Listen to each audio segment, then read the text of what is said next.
May buntag sa tanan, ani ano usap kita padayon nga magatuon sa written word of God nga nasa Biblia o karong buntaga atong pagatun-an ang mahitungod sa Bible or good news na kung saan gihatag sa atong Ginoong Kristo sa mga Kristohanon o sa mga sa tanang tao para kini apply nato sa atong tag sa kakaugalingon. So ang title ni nga pagtulunan karon, The Gospel is Worthy of Announcement. Mabasa nato kini o makita nato kini sa Romans chapter 1 verses 16 to 17. Sinulat ni Apostol Paul ngadto sa mga Kristohanon sa Roma. The Gospel is worthy of announcement. Sa gospel sa Ginoong Hesus perhaps is the most important thing sa iyang sa atong Ginoong Kristo kay bago pa man siya Pinoy-anan ngadto sa amahan makapila kini niyang gisugo sa Kristohanon kini bisan sa pagkayabnan niya sa tuo sa amahan ang iyang katapusang gisugo mao ang pagsangyaw sa iyang maayong balita ngadto sa tanang mga tao. Matod pa sa ni Dr. Locke sa Acts chapter 1 verse 8 mo ni ang gingon. Apan sa pag-abot sa Espiritu Santo kaninyo hatagan niya kamo og gahom. So sa pag-abot daw sa Espiritu Santo nga kung saan mupulis sa iya kay siya mosaka naman sa langit, ang mupulis sa iya ang Espiritu Santo para maglamdag matod pa dinhi makahatag og gahom, mag-guide sa mga Kristohanon sa adlaw-adlaw nilang kinabuhi. Matod pa sa atong Ginoong Kristo, hatagan niya kamo og gahom. Unsa ba kini nga gahom? Gahom kini nga ang usa ka Kristohanon dili maulo, dili mahadlok sa pagsangyaw, sa pagpamalita mahitungod kanya ngadto sa uban. Unya ipanugilon ninyo ang mahitungod kanako dinhi sa Jerusalem, sa tibuok probinsya sa Judea o Samaria o sa tibuok nga kalibutan. So, unang-una igsoon matod pa sa atong Ginoong Kristo ipanugilon daw siya.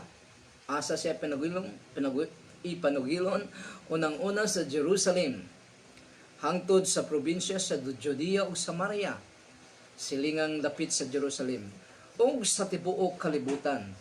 Ipanugilon ang atong Ginoong Hesukristo. Mao kana ang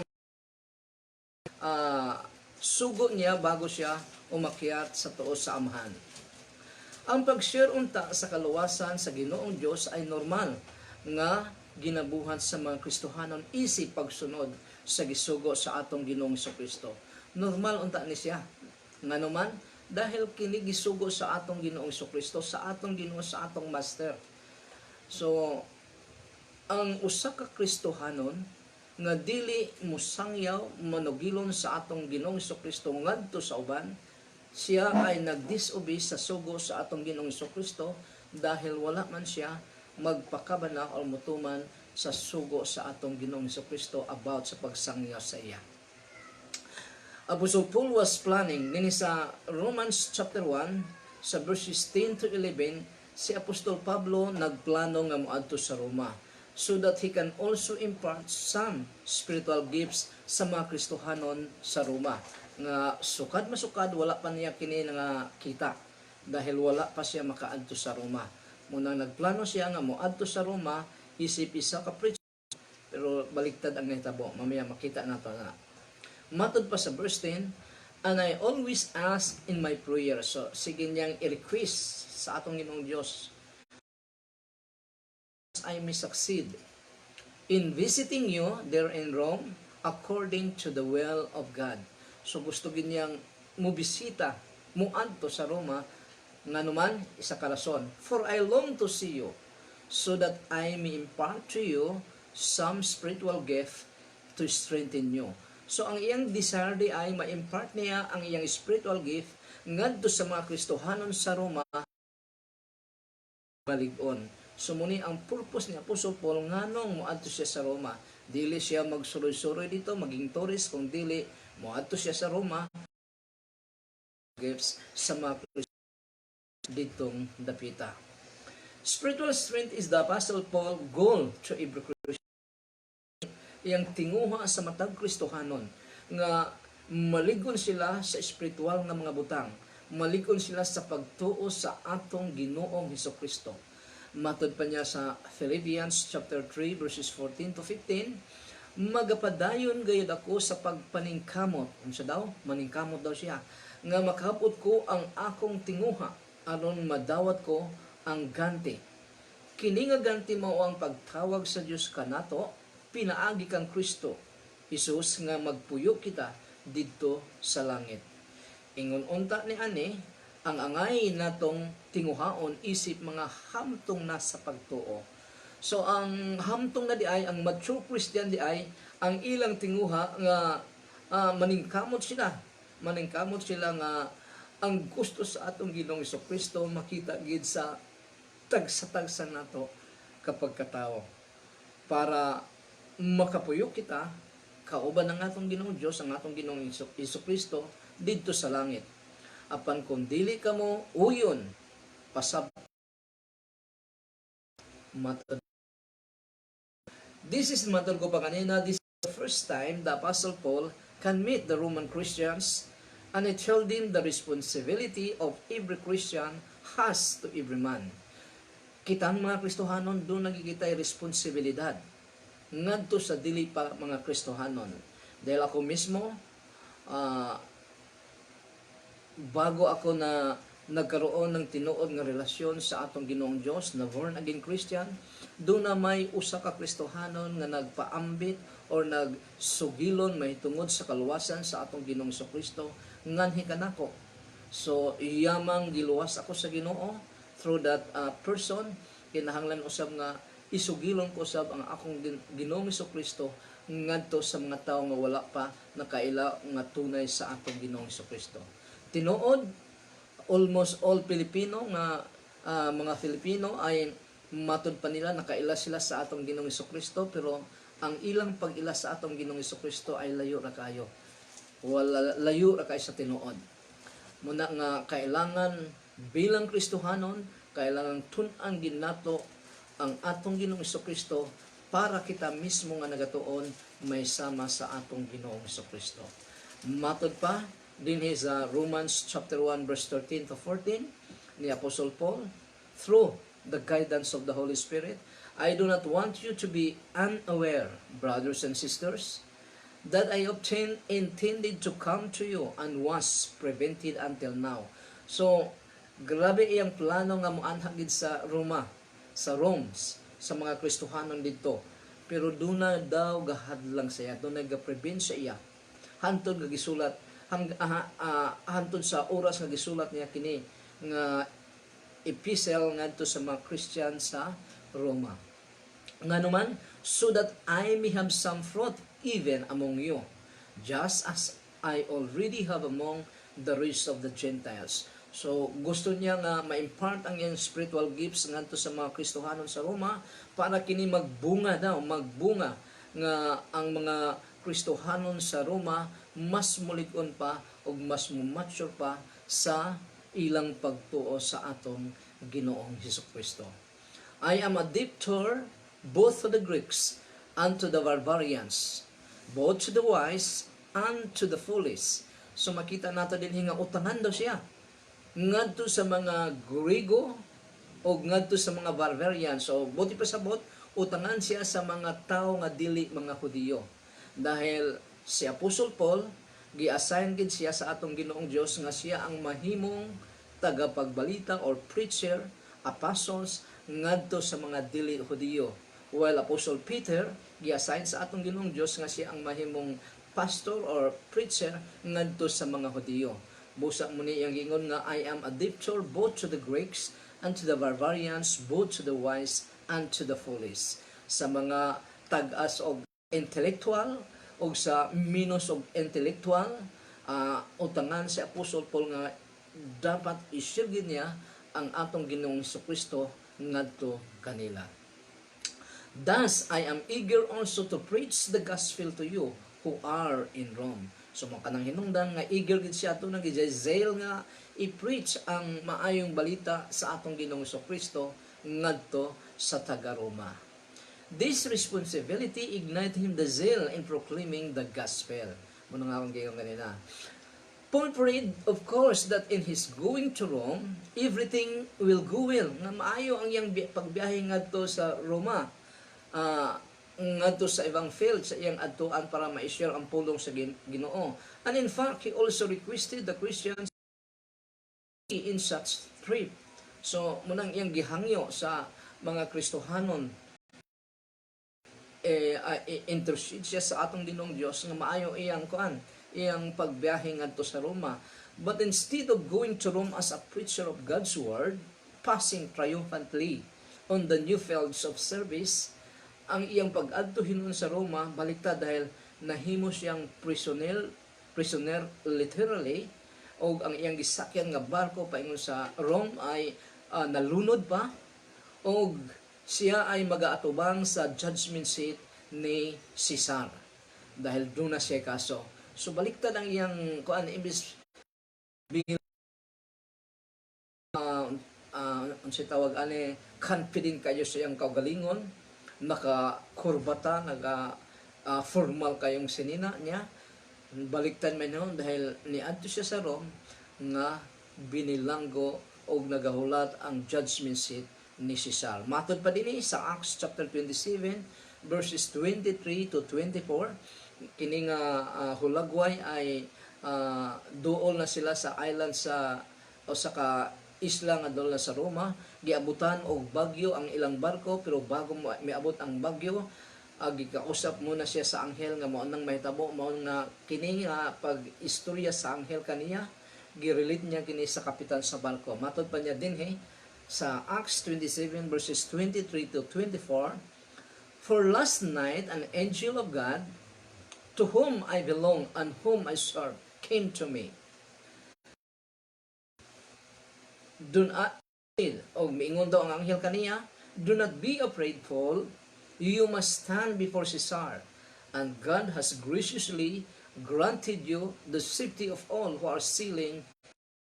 Sumunang giistorya sa anghel ngadto kay Apostol Paul nga safe ang iyang pagbiyahe bisag malunod ang ilang barko, walay mahitabo sa tanang mga tripulante sa barko, apil na siya dahil dunay safety nga ihatag ang Diyos kanila. Mao na nga magmando unta ang nung malunod na sila, hapit na silang malunod, magmando unta ang kapitan sa barko nga pamatyon ang tanang mga prisoner. Malamang apil na nito si Apostol Paul, pero dahil sultian na daan ni Apostol Paul ang kapitan sa barko, wala kini mahitabo. Nganong ang gospel ay worthy man sa atong pagpanugilon or proclamation, nganong angayan manggid nato nga ipamahagi ang gospel sa atong Ginoong Dios. Ngano, number 1, of God to save the sinners. Ang gospel, ang pulong sa Ginoo, mao kini ang gahom sa atong Ginoong Dios nga makaluwas sa usa ka tawo. Wala nailain pa. Ang gospel lang yon. Pwera lang kung parehas ni Apostol Paul nga mismo ang atong Ginoong Dios ay one-on-one siya nga giluwas sa atong Ginoong Dios. Pero ang normal nga pamaagi, ang usa ka tawo makadungog gayud sa pulong sa Ginoo nga ginatudlo sa usa ka preacher o usa ka magtutudlo para ang Espiritu Santo maglihok sa iyang kasing-kasing. Matod pa sa Romans chapter 1 verse 16, mao ni gingon ni Apostol Paul, "For I am not ashamed of the gospel." Matod pa ni Apostol Paul, "Dili ko ikaulaw ang maayong balita. For it is God's power for salvation to everyone who believes." Kini daw ang gahom sa atong Ginoong Dios sa kaluwasan sa tanang motuo kaniya. To the Jew first and also to the Greek. So, wala na ilain pa ang gospel ng Dios. Ang gospel sa atong Ginoong Hesukristo. Muna nga giingon sa atong Ginoong Hesukristo, "I am the way." Dili wala niya ingon nga, "I am one of the way." "I am the way, the truth, and the life. No one can go to the Father except through me."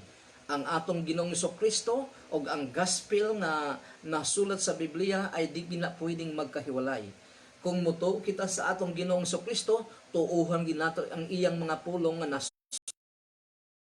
ng mga apostles na nasulat karon sa atong mga Biblia kung meron ka mang Bible sa imong pangimalay.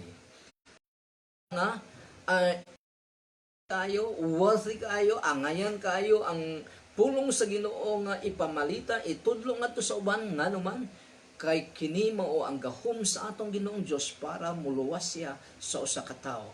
Matapos ang usa ka tawo makadungog sa iyang pulong, manglihok ang banal na espiritu, konbiktahin niya kanang maong tao nga nag-atubang siya sa matarong nga Dios. Makita niya iyang kagalingon nga dili siya ngayon mo nang magsaylo sa atong Ginoong Dios. The power of God to save the sinner is based on the gospel. So ang gahom sa Ginoo para maluwas ang mga makasasala ay ang basehan gyud mao ang gospel or ang written word of God. Matud pa ni John Stott o sa Bible scholar dahil matud pa niya sa iyang saying, to evangelize does not mean to win converts. So kung ikaw daw ay mag-evangelize or mag-share sa pulong sa Ginoo, Evangelion, mag-share sa pulong sa Ginoo, ay dili para, ang motive niya ay dili para luwason mo siya, but simply announce the good news irrespective of the result. Ang atong trabaho bilang mga Kristohanon, istorya lang nato ang mahitungod sa atong Ginoong Dios, sa atong Ginoong Kristo, mahitungod sa iyang kaluwasan, unsa man ang resulta niya na, wala na tay labot niya na, ang bahala niya na ang Espiritu Santo na nga mo convict mo born again niya na nga tao. Ang atong trabaho ra gyud mao ang pag-announce, ang pag-istorya sa pulong sa Ginoo ngadto sa uban. Balikon ko ang giingon ni John Stott, to evangelize does not mean to win converts, but simply to announce the good news irrespective of the result. Without the gospel, God's revelation of His salvation is obscure. Malabo gyud kaayo dahil dunay duha ka revelation ang atong Ginoong Dios nga gipahayag niya sa humanity. Ang special revelation, unsa man ang special revelation, makilala mo ang atong Ginoong Dios, ang iyang desire, ang iyang gusto sa imo ug sa ako, pinaagi sa iyang written word nga ana sa Biblia. O ang ikaduha, ang general revelation. Unsa man ang general revelation, mailhan mo ang atong Ginoong Dios pinaagi sa iyang creation. Nga doon na gay Dios di ay dahil nganong doon na may dagat, nganong doon na may mga bukid, guwapo kayong universe ng mga bituon. Sumunod revelation. You can know God sa pamamagitan ng kanyang creation. Special revelation, you can know God, mailhan mo ang atong Ginoong Diyos through Jesus Christ, pinaagi sa Bible. Without the gospel, God's vision is obscure. Mao kining hinungdan that the Apostle Paul boldly preached the gospel in season or out of season. Gitudlo gid sa ni Apostle Paul ang pulong sa Ginoo, matud pa niya kay Timothy, handa ka man, convenient ka man o dili convenient, itudlo ang pulong sa Ginoo. Season or out of season, matud pa sa 2 Timothy chapter 4 verses 2 to 4. Matud pa din ni Apostle Paul Timoteo, preach the message or the gospel whether it is convenient or not. Exhort with complete patience and instruction. So, unsay buhaton daw ni Timothy bilang pastor sa nining Hegayuna, I think he is a pastor in Ephesus. Be ready daw, convenient man siya, daily man siya conveniente, preach the gospel, i-reprove niya ang namati, makita niya nga may diferensya sa ilang kinabuhi, i-rebuke niya kung kini ay wala na nagsubay sa Kristohanong pagtulunan, i-exhort niya ang mga nanghihina, maluyahon nga Kristohanon with complete patience and instruction. For there will be a time, padayon si Apostol Paul ngamingon, kay Timothy, for there will be a time when people will not tolerate sound teaching. So, unsa man yung sound teaching? Ang teaching nga puro nga mabasa nato sa Bible. Muna ang sound teaching. Doon mo abot ang panahon nga ang mga tao, even Christians, dili na mo dawat sa sound teaching sa atong Ginoong sa Kristo nga nahisulat diya sa Biblia. Instead, following their own desire. Ilan ang sundon ang ilang kaugalingong gusto. Dili na ang gusto sa atong Ginoong Dios nga mao ang nagluwas ka nato. They will accumulate teachers for themselves because they have an insatiable curiosity to learn new things. So manguha silang mga teacher para i-feed ang ilang kaugalingong gusto. And they will turn away from hearing the truth. But on the other hand, they will turn aside to myths. Dili na sila biyaan na nila ang pulong sa Ginoo, ang sound doctrine nga nasulat sa Ginoo, o ang ilang pagabuhaton ay dito na sila sa mamati sa gisulti sa mga tao nga ilang gihangaan.